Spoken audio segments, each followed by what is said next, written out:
Hello friends, welcome to Rajmatra IAS academy. My name is Deepak Thakur और आज हम बात करेंगे एक बड़े ही इम्पोर्टेंट बॉर्डर इशू की, जो कि आप 2-3 वीक से न्यूज़पेपर में भी पढ़ रहे होंगे। Kalapani Lipulekh dispute between India and Nepal. ठीक है, this is a very important topic which we are going to cover in detail today. अब सबसे पहले बात कर लेते हैं कि इसके कॉन्टेक्स्ट की, कि इस कॉन्टेक्स्ट में इतना ये इशू क्यों रेज हुआ है। ये इशू रेज हुआ है बिकॉज इंडिया एक मोटरेबल रोड बना रहा है फ्रॉम दिस रीजन। ठीक है, इंडिया के जो पिथौरागढ़ डिस्ट्रिक्ट है वहां पर। एंड इंडिया का कहना है this route is for the annual जो मानसरोवर यात्रा होता है उसके जो डिस्टेंस है उसके उसे रिड्यूस करने के लिए अब इसकी रोड के बनने के बाद अराउंड 80 किलोमीटर का स्ट्रेच ही रह जाएगा कैलाश मान इंडिया के इस चाइना बॉर्डर तक, लिपू लेक एरिया तक। ठीक है, सो अगर आप इस मैप में देखें तो बेसिकली आप देखेंगे कि ये जो येलो लाइंस है ये बेसिकली ऑलरेडी मोटरेबल रोड बना हुआ है। बट इसके आगे का जो एरिया है ये अंडर डेवलपमेंट है, या फिर अभी बाकी का जो ये ग्रीन एरिया है ये अभी ट्रैकिंग से ही कवर अप किया जा सकता है। तो यहाँ से इस एरिया को अगर किसी को इस रूट से जो मानसरोवर की यात्रा करते हैं उनको ट्रैक करके आगे जाना पड़ता है। This is a very difficult train because ये 20,000 फीट की ऊंचाई पर है। एंड इसके बाद फिर उन्हें चाइना वाली साइड पर अगर आप देखोगे तो प्रॉपर ही मोटरेबल रोड ऑलरेडी बना हुआ है। ठीक है, यहाँ पर यहाँ पे मानसरोवर लेक आ जाती है एंड इसके बाद फिर वो आगे फाइनली कैलाश पर्वत तक पहुंचते हैं। ठीक है, so this is India's reason की जिस वजह से वहां पे रोड डेवलप करना चाह रहे हैं। ठीक है, एंड इसके बाद अब देख लेते हैं इस रोड की इंपॉर्टेंस क्या है इंडिया के एंगल से। पहले हमने बात किया रिलीजियस इंपॉर्टेंस। अब यहाँ पे आप देखो जो अभी इंडिया में प्रेजेंटली रूट है वो यहाँ से गुजर के जाता है, सिक्किम से निकलकर नाथुला पास को क्रॉस करके फिर चाइना में एंटर करता है। एंड इसमें अगर आप देखोगे तो 80% जो एरिया है इस रूट का 80% जो लेंथ है वो चाइना में आता है एंड इंडिया में सिर्फ 20% के अराउंड कवर होता है। बट इसी ही रूट को हम यहाँ से शॉर्ट करना चाहते हैं कि हम डायरेक्टली यहाँ से रूट बना लेना चाहते हैं, ताकि ये एक तो शॉर्ट हो जाएगा, 2 दिन में कवर अप किया जा सकता है इस यात्रा को। और दूसरी बात, यहाँ पर सिर्फ 80% जो रूट है फिर इंडिया में आ जाएगा और 20% ही चाइना में रह जाएगा। ठीक है, तो this will be an very good advantage and very good boost to the religious pilgrim to this area. ठीक है, एंड इसके बाद अब दूसरी इंपॉर्टेंस की ट्रेड के लिए। ट्रेड में बेसिकली अगर आप अभी की बात करेंगे तो लिपू लेक से जो लिपू लेक पास से पर जो इंडिया और चाइना का ट्रेड पोस्ट बना हुआ है वहां से लास्ट ईयर जो है अराउंड 6.55 करोड़ का ट्रेड हुआ है। एंड इसमें मोस्टली इंपोर्ट है, अराउंड अराउंड 5.5 करोड़ का जो है वो सिर्फ इंपोर्ट है। तो 1 करोड़ के आसपास ही हमने एक्सपोर्ट किया, उसमें भी हमने T, coffee, good and tobacco product जैसी चीजें एक्सपोर्ट की हैं। एंड जो इंपोर्ट किया हमने वो रेडीमेड गारमेंट्स, शूज, सीमेंट, इस तरह की चीजें हमने इस पास से इंपोर्ट की हैं। ये लास्ट ईयर का डेटा है। एंड अगर आप ओवरऑल देखोगे जो इंडिया का ट्रेड होता है लैंड बॉर्डर से चाइना के साथ, वहां पर अराउंड जो है 3.16 मिलियन डॉलर का ट्रेड रहा है 2017-18 में। ठीक है, तो this is a total trade जो इंडिया ने चाइना के साथ किया है। एंड बिकॉज नेपाल के कॉन्टेक्स्ट में हमने यहाँ पे इसलिए बात कर रहे हैं इसकी, because Nepal is basically have this thing कि it lies in between India and China and we look for the access through these areas। ठीक है, सो अब इसकी इंपॉर्टेंस इसमें भी हो जाती है कि अगर हम इन एरियाज को, इन बॉर्डर एरियाज को डेवलप करते हैं, जो इस एरिया के आसपास विलेजर्स हैं, जो ट्राइबल एरियाज, ट्राइबल पॉपुलेशन रहती है, वो वहाँ उनकी जो इकोनॉमिक डेवलपमेंट है वो हम इस रूप से कर सकते हैं। ठीक है, इस वे में हम उनके लिए भी एक हेल्पफुल जरिया रोजगार का भी बना सकते हैं। ठीक है, तो this is importance from the angle of trade. दूसरी हम बात करें, अगर इस स्ट्रेटजी की इंपॉर्टेंस सबसे मेन है, तभी इंडिया इतना पैसा इस तरफ लगाना चाह रहा है, तभी इंडिया का इतना फोकस है। एंड यहाँ पर डोकलाम में इशू जब हुआ था 2017 में, तो हमने ये देखा कि इंडिया का जो इंफ्रास्ट्रक्चर है बॉर्डर एरियाज पे चाइना के साथ वो बहुत ही वीक है।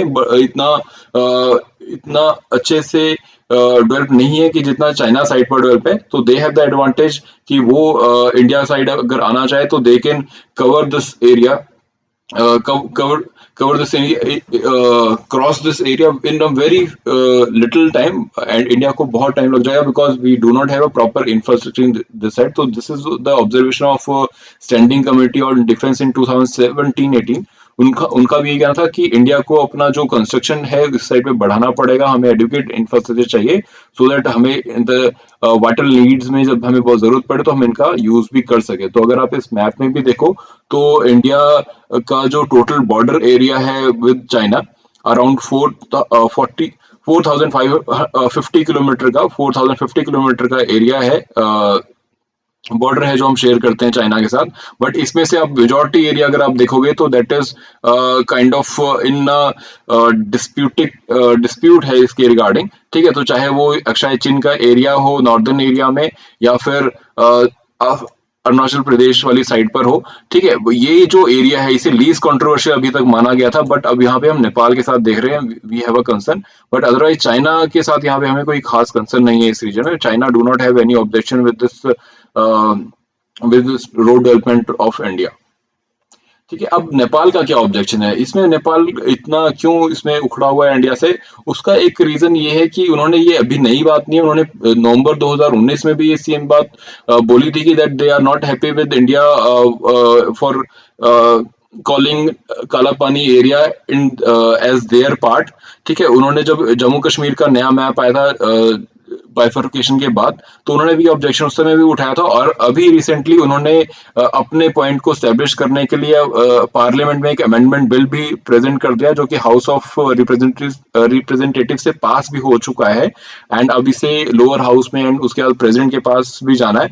बट यहाँ पर अपने अगर हम देखें इंडिया के कॉन्टेक्स्ट में तो एक प्रॉब्लम अब बढ़ गई है, बिकॉज अब नेपाल ने फॉर्मली इसको एक अमेंडमेंट बिल, एक कॉन्स्टिट्यूशन अमेंडमेंट बिल की तरह प्रेजेंट कर दिया, जहां पर नेपाल के लिए अब खुद के लिए भी प्रॉब्लम होगा अगर इसमें कुछ भी सेटलमेंट करना, बिकॉज अब वो इसे एज अपना पार्ट ऑलरेडी कॉन्स्टिट्यूशनली इसे अपना लेना चाहते हैं। तो उसमें कुछ भी बाद में अगर कुछ सेटलमेंट होता है तो वो बहुत डिफिकल्ट हो जाएगा इंडिया और चाइना, इंडिया और नेपाल दोनों के लिए ही, ठीक है। एंड इसमें अब बेसिकली हम देखें मेन प्रॉब्लम कहाँ पर आ रहा है। मेन प्रॉब्लम, ये इशू बना कैसे? ये इशू बना बेसिकली, इसकी जो जड़ है, इसकी जो बीज है, वो अगर हम देखेंगे तो ये सोर्स ऑफ काली रिवर के वजह से बन रहा है। अब बिकॉज इंडिया और नेपाल में ये क्लैरिटी नहीं हो पा रहा, ये एक अंडरस्टैंडिंग नहीं बन पा रहा है कि सोर्स क्या है, मतलब रिवर, काली रिवर शुरू कहाँ से होती है। बिकॉज जो सरगोली ट्रीटी ऑफ 1816 है उसके हिसाब से जो सेटलमेंट हुआ था ब्रिटिशर्स और नेपाल टेरिटरी के साथ, उसमें ये सेटलमेंट हुआ था कि जो वेस्टर्न साइड होगी काली रिवर का वो इंडिया का पार्ट कंसीडर किया जाएगा, और जो ईस्टर्न पार्ट होगा उसे जो है नेपाल की टेरिटरी जो है कंसीडर किया जाएगा। बट यहाँ पे कंसर्न कहाँ पर आ गया? कंसर्न यहाँ पर आ गया इसके ओरिजिन की रिगार्डिंग, बिकॉज अब हम देख रहे हैं कि नेपाल का पोजीशन ये है कि जो ओरिजिन है रिवर का, दे सेज कि इट ओरिजिनेट फ्रॉम लिम्प्रिया दूरी जगह है यहाँ पर। मैप में देखिए आप, ये बेसिकली ये मैप जो है बेसिकली नेपाल का व्यू पॉइंट प्रेजेंट कर रहा है। अब अकॉर्डिंग टू नेपाल ये बॉर्डर बनना चाहिए, 1860 की जो ट्रीटी हुई है उसके अकॉर्डिंग ये बॉर्डर होना चाहिए, बिकॉज दे आर सेइंग कि लिपू लेक लिम्प्रिया दूरी जो जगह है वहां से ओरिजिनेट होता है काली रिवर का, तो इसके वेस्टर्न साइड जो है वो इंडिया की होनी चाहिए एंड ईस्टर्न साइड ये सारा जो है ये नेपाल का होना चाहिए। बट आप यहाँ पे देखेंगे कि अभी यहाँ ये काला पानी जगह जो है यहाँ पे स्टैब्लिश है, ठीक है। तो यहाँ पे इंडिया रोड अपनी कंस्ट्रक्ट कर रहा है, तो this is the reason they have the objection, because they are saying this is their reason. But इसी की दूसरी तरफ इंडिया का यह कहना है कि जो काली रिवर है वो ओरिजिनेट जो है वो लिपू लेक जो पास है उसके काफी नीचे से उसका ओरिजिन रहता है एंड वहां पर एक स्प्रिंग वेल है जहां से इसका ओरिजिन इंडिया कंसीडर करता है, ठीक है। एंड इंडिया का कहना है कि ट्रीटी में ये चीज कहीं पे स्टैब्लिश नहीं की गई है कि यहाँ पर अब वेस्ट क्या है एंड ईस्ट क्या है। सो अकॉर्डिंग टू देम कि ये ट्रीटी में कहीं इसके बारे में बात नहीं किया कि नॉर्थ ऑफ दिस स्प्रिंग किसके साइड पर आएगा। But India has this proof कि जो लैंड रिकॉर्ड्स हैं ब्रिटिशर्स के टाइम कर, वहां पर इसे इंडिया का पार्ट दिखाया गया है, ठीक है। So on the basis of this India is contesting कि this is India territory which has been long settled and long very for a very long period it was under India's jurisdiction, India's revenue administration, ठीक है, जो कि Pithoragarh district का part बन गया है उत्तराखंड बनने के बाद। ठीक है। अब यहाँ पे चाइना का क्या कहना है? चाइना बहुत इंपॉर्टेंट, अब मेनली इंडिया ये सारे एफर्ट इसीलिए लगा रहा है बिकॉज चाइना के साथ ये बॉर्डर लगता है, यहाँ पर जो ये काला पानी जगह है या लिपू लेक जो पास है, ये बेसिकली इंडिया चाइना के लिए ट्रेड रूट भी बन सकता है एक इम्पॉर्टेंट। साथ ही दूसरी बात ये कि चाइना का देखिए, इस तरफ हम यहाँ पे एक बात क्लियर कर दें कि जो आफ्टर 1962 की जो वॉर हुई थी, इंडिया ने उसके बाद यहाँ पर आईटीबीपी को, इंडियन तिब्बतन बॉर्डर पुलिस को यहाँ पर काला पानी में पोस्ट किया हुआ है। एंड इतने डिफिकल्ट ट्रेन के होने के बाद भी 20,000 फुट, जिससे मैंने बताया आपको कि होने के बाद भी इंडिया इस जगह को जो है होल्ड करके रखना चाहता है because this is a very important place for India, because इसके बॉर्डर के उस तरफ चाइना ने पूरा इंफ्रास्ट्रक्चर डेवलप कर लिया, इंडिया ने नहीं किया, एंड इंडिया इसीलिए इसे करना चाह रहा है ये ट्रेड। एंड यहाँ पर जो है, जब ये लिपू लेक पास पर इंडिया और चाइना ने अपना ट्रेड रूट बनाया, भी ट्रेड पोस्ट बनाया, तब भी नेपाल ने अपनी अनहैप्पीनेस जाहिर की थी, अपना रोष जाहिर किया था इसके बारे में।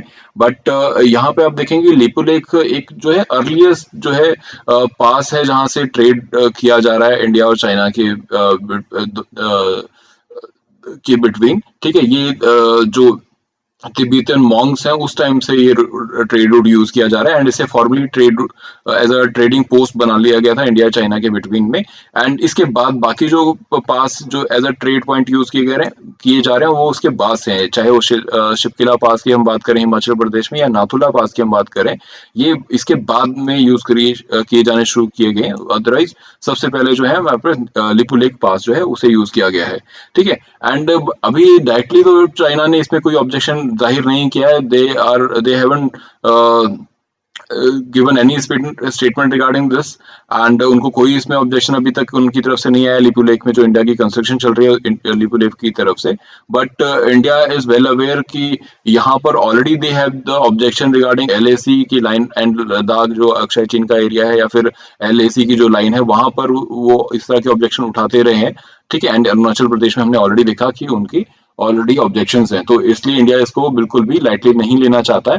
एंड वी वांट कि हम अपना कंस्ट्रक्शन पूरा करें, and we have direct access to Lipulekh pass, so that हमारे पास ये तीनों जो बेनिफिट्स हम इससे ले सकते हैं वो तीनों हमें मिल जाए, चाहे वो रिलीजियस हो, चाहे वो ट्रेड हो, या फिर स्ट्रेटजिक है। ठीक है, स्ट्रेटजिकली इसकी इंपॉर्टेंस सबसे ज्यादा है, जिसकी वजह से हम इसे फटाफट कंप्लीट कर लेना चाहते हैं।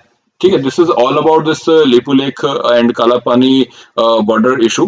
ठीक है, and please do share your feedback regarding this, and ऐसे ही इंपॉर्टेंट टॉपिक्स हम आपसे और भी आगे कंटिन्यू करते रहेंगे अपने इस सीरीज विश्लेषण में। धन्यवाद।